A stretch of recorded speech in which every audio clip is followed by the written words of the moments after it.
Here's Brody Brazil. Usually the conflict and confrontation when a sports team wants a brand new stadium and they want the public to chip in, usually it goes like this. There's the team, there's the city, there's the county, there's the public, but it's all four of those entities, and that's it. Rarely is it ever two teams maybe battling it out against each other, and also in this case against the state of Ohio for public money. The Cleveland Browns, earlier this week, actually now last week, maybe by the time you're watching this, they got $600 million approved by the state of Ohio to go towards a brand new stadium they want to build, controversially south of the city of Cleveland. But the Cincinnati Bengals, yes, also Cincinnati, Ohio, they saw this and said, wait a second, we have Paycor Stadium. It needs some help. It needs some upgrades. So literally the next day, I kid you not, the Cincinnati Bengals, without any warning, kind of put their request in to the state of Ohio and said, hey, give us some money too. To understand the Bengals situation, we really need to begin with the Cleveland Browns situation. Back on the 9th of April, according to WCPO television in Cincinnati, Ohio lawmakers agreed to put $600 million in bonds towards a new Browns stadium, the centerpiece of a 176-acre mixed-use project proposed by the Haslam family, which owns the Cleveland Browns. This is, again, south of the city of Cleveland in a neighborhood called Brook Park. The Browns are asking the state to borrow $600 million for the new stadium by issuing bonds. Wait, is it borrowing or is it getting $600 million?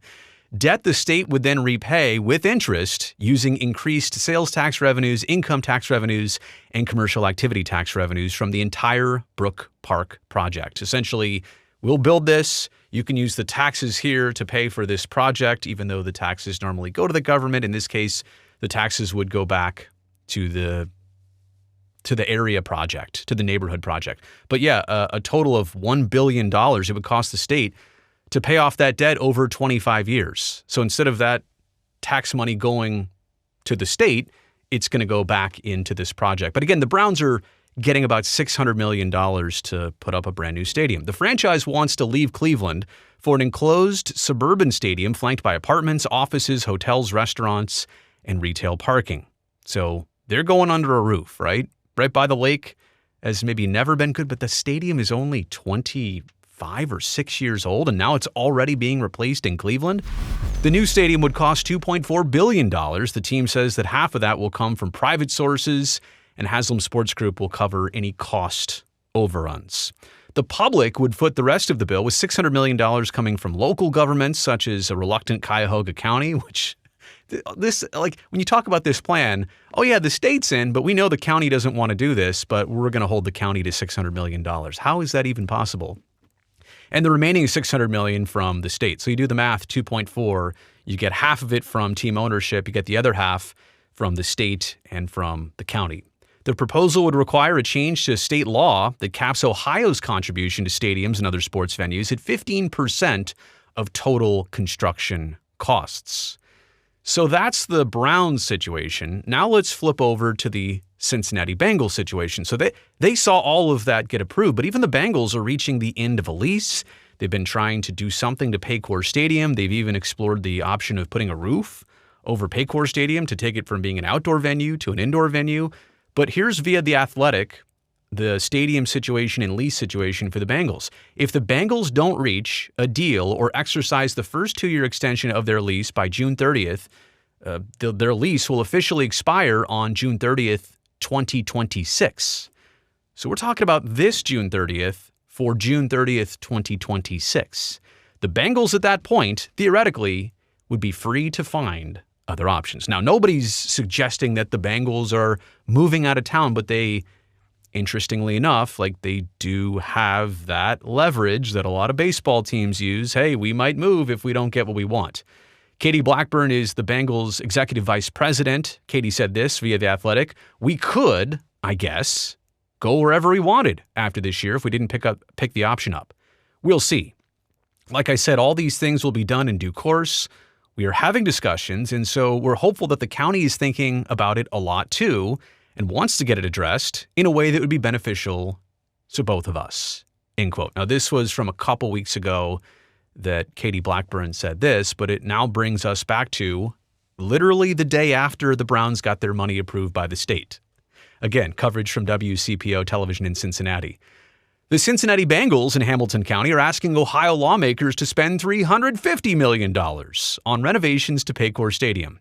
Their surprise request comes one day after the Ohio House passed a budget that included $600 million in state bonds to help build a new domed stadium for the Cleveland Browns. The joint request asks the state for roughly 42% of an $830 million Paycor Stadium renovation, predicted to trigger $500 million in new investments at the bank's entertainment district, which has acres of empty lots. But Senate Finance Chair Jerry Cirino said that no one from the Bengals or Hamilton County had reached out to him about this new request. This literally just popped up during the legislative session, like, whoa, you just gave them $600? Well, we'll make it even easier on you. We're only asking for $350, and we know you didn't know about this, but since you're giving away money, we are comparable, and we would like some too. Governor Mike DeWine also seemed to be surprised at the request. He met with then Hamilton County Commission President Alicia Reece last summer about stadium funding, but said he never heard anything further or any specifics of a proposal. And by the way, the governor does seem against any public money for sports stadiums in the state of Ohio unless it's tied to sports gambling and betting taxes. Governor has an idea out there that with the increased sports betting taxes and gambling taxes, he'd like to take that and put it towards sports stadium projects and nothing else. Quote, I've not seen anybody in the state legislature put this forward. Their discussion with me was a general discussion. I got the impression that they and the Bengals, the county, had not reached any kind of agreement, DeWine said in an interview with WCPO television. Before Thursday's announcement, University of Cincinnati political science professor David Niven had predicted the Bengals were, quote, probably kicking themselves over the Browns' recent success in Columbus, like in the state capital, because the Browns had got their $600 million passed, and the Bengals in Hamilton County had got nothing done yet. The Ohio House passed a 2-year budget on Wednesday that earmarked $600 million, as you know, for the Brown Stadium. It specifically excluded the Bengals. So not only was this passed, right, but it circles the Browns and it crosses out the Bengals by saying it excluded the Bengals by limiting bond issues to a, quote, transformational major sports facility mixed-use project in a county with at least 1 million people. What does that mean? Well, Cuyahoga County, outside of Cleveland or part of Cleveland, meets that threshold. Hamilton County, part of Cincinnati, does not. They made it very clear that this deal is for the Cleveland Browns only, and the new dome stadium they want to build. It has nothing to do with the Bengals. It's not an accident, House Finance Committee Chairman Brian Stewart told reporters on April 1st. Quote, this amendment is designed to refer to the Cleveland Browns proposal only. The Asheville Republican said the Bengals will never be asked, the Bengals never had asked to be written in the bill. Well, no, now they're asking for their own separate bill. They're trying to push this forward and say, hey, what about us? All right, some takeaways here. And this is beyond the fact that public subsidies are being used for largely private sports entities. And I know there's already a huge feeling and sentiment about that. I'm not saying whether that's right or wrong in either of these cases and the hundreds of millions of dollars. I'm not saying that. But I'm saying that if a city, a county, or a state are going to give to one team in their region, right? Like if a county has 2 teams, cities don't normally have 2 teams. Or if a state has 2 teams in this case, 2 NFL teams, if the state is going to do this for one team, what do you expect is going to be the sentiment on the other side for a team that also says they want or need something, whether they do really want or need it or not? It's like having kids, multiple kids. How do you think it's going to go when you give child number 1 ice cream? What do you think child number 2 is going to want?